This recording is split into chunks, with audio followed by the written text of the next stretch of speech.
بسم اللہ الرحمن الرحیم۔ السلام علیکم ورحمۃ اللہ وبرکاتہ۔ پیارے طلبہ، کیسے ہیں آپ لوگ؟ امید کرتا ہوں سب خیریت سے ہوں گے۔ آج ہم انشاءاللہ لیکچر نمبر 4 میں درسی کتاب کے سبق نمبر 2، جس کا عنوان ہے مرزا غالب کے عادات و خصائل، اس کے الفاظ، معانی اور اس سبق کے مصنف مولانا الطاف حسین حالی رحمۃ اللہ علیہ کے حالات زندگی کے بارے میں پڑھیں گے۔ ابتدائی حالات۔ مولانا الطاف حسین حالی 1837 میں پانی پت میں پیدا ہوئے۔ ابھی 9 برس کے تھے کہ ان کے والد خواجہ ایز بخش وفات پا گئے۔ ان کے بڑے بھائی امداد حسین نے ان کی پرورش کی۔ مولانا الطاف حسین حالی کی تعلیم کی تکمیل دلی کے عالموں کی صحبت میں ہوئی۔ دلی میں مرزا اسداللہ خاں غالب اور نواب مصطفیٰ خاں شیفتہ کی صحبت سے بطور خاص مستفید ہوئے۔ مولانا الطاف حسین حالی نے غزل گوئی میں مرزا غالب اور نواب مصطفیٰ خاں شیفتہ سے بھی اثر قبول کیا۔ 1904 میں ان کی علمی قابلیت اور خدمات کے عوض انہیں شمس العلماء کا خطاب ملا۔ مولانا حالی نے سید جعفر علی سے فارسی اور حاجی محمد ابراہیم سے عربی کی تعلیم حاصل کی۔ 1857 کی جنگ آزادی کے بعد لاہور آ گئے اور پنجاب بک ڈپو میں ملازمت اختیار کر لی۔ لاہور سے انگریزی ادبیات سے متعارف ہوئے۔ حالی نے سب سے پہلے قومی اور اخلاقی شاعری کی بنیاد رکھی، جدید طرز کی نظمیں بھی لکھیں اور اردو کی اصلاح کا بیڑا اٹھایا۔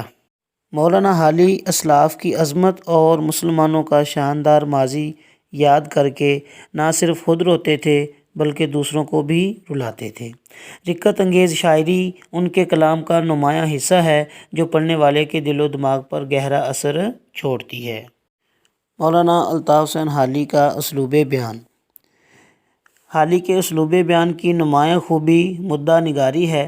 حالی کی غرض اپنے مضمون کو ادا کرنے کے سوا کچھ نہیں ہوتی۔ ان کی نثری تحریروں میں اعتدال و توازن کا خاص خیال رکھا جاتا ہے۔ بے جا اختصار اور بے جا طوالت سے اجتناب کرتے ہوئے عبارت کو دلکش، سادہ اور مدلل بنانے میں حالی اپنی مثال آپ ہیں۔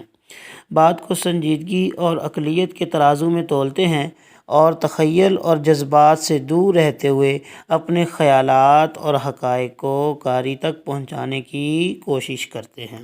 یہی وجہ ہے کہ رشید احمد صدیقی نے حالی کے نثری اسلوب بیان کو اردو نثر کا معیاری اسلوب قرار دیا ہے۔ حالی کی کچھ غزلیں قدیم طرز کی ہیں اور کچھ جدید انداز کی۔ آپ نے نئی غزلوں میں پرانی غزل گوئی کی ناپسندیدہ رسموں کو ترک کیا۔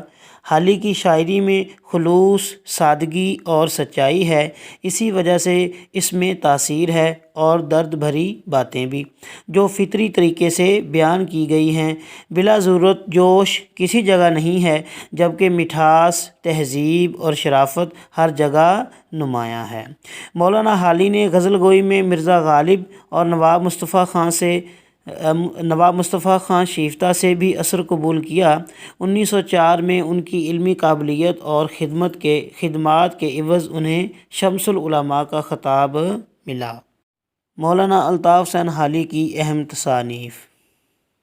مولانا الطاف حسین حالی کی اہم تصانیف میں حیات جاوید، بیوہ کی مناجات، دیوان حالی، حیات سعدی، یادگار غالب، مجالس النساء، مد و جزر اسلام، جس کا مشہور نام مسدس حالی ہے، اور مقدمہ، شعر و شاعری اور چپ کی داد، یہ مولانا الطاف حسین حالی کی اہم تصانیف ہیں۔